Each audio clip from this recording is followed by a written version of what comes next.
হলে ফিরতে শুরু করেছে সিনেমার দর্শক। ঈদ আর নববর্ষের ছুটিতে বিনোদনের আধার হবে নতুন মুক্তি পাওয়া 11টি ছবি। পরিচালকদের দাবি, ক্রমশ আধার কাটবে, হলগুলো ভরে উঠবে উচ্ছ্বসিত দর্শকে। অখিল পোদ্দারের প্রতিবেদন। ওয়ালটন এয়ার কন্ডিশনার এক্সচেঞ্জ অফারে স্প্লিট এসিতে 23,000 টাকা পর্যন্ত নিশ্চিত ছাড়।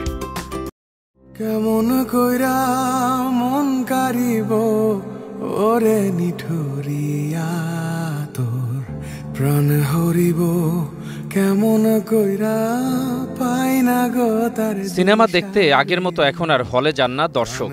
হাতের মুঠোয় মোবাইল, টেলিভিশন কিংবা ওটিটি প্ল্যাটফর্মে ঝুঁকেছেন তারা। অথচ একসময় ঈদ, পুজো কিংবা নববর্ষে মুক্তি পেত নতুন নতুন সিনেমা। দর্শকের ঢল নামত প্রেক্ষাগৃহে।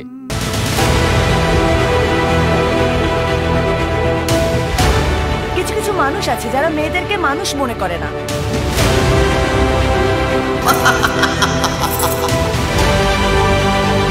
64টা জেলায় অ্যাটলিস্ট 64টা মাল্টিপ্লেক্স হয়, তাহলে আমরা আরও অনেক বড় বড় সিনেমা বানাতে পারব। সিনেমার সেই সোনালি দিন আদৌ কি ফিরবে, নাকি সংস্কৃতির তিমির যাত্রায় নিমজ্জিত হতে হবে বিনোদনপ্রেমী মানুষকে?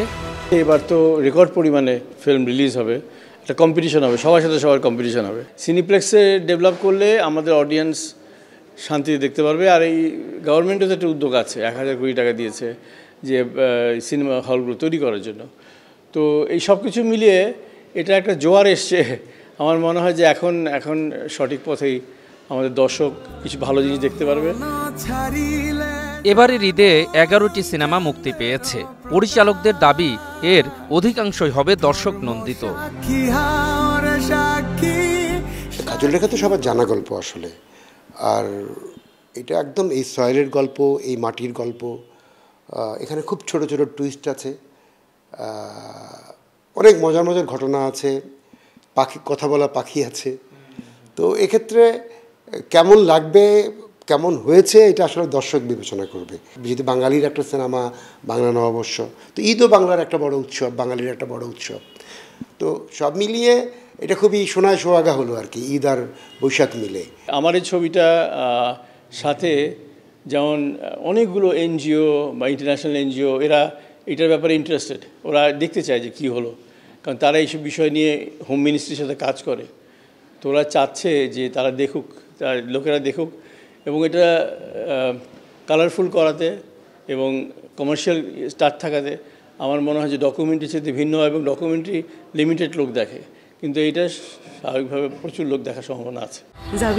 দেশ, কাল, পাত্র সবই যেহেতু পরিবর্তনশীল, তাই ছবির কাহিনী বদলের পক্ষে তারা। মুক্তি পাওয়া সিনেমায় যেটি তারা করেছেন।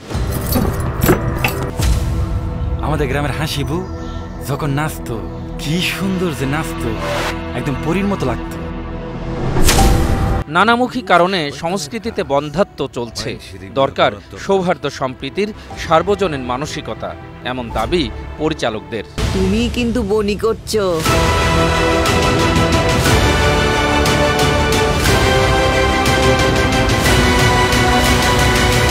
অখিল পোদ্দার, 21 টেলিভিশন, ঢাকা।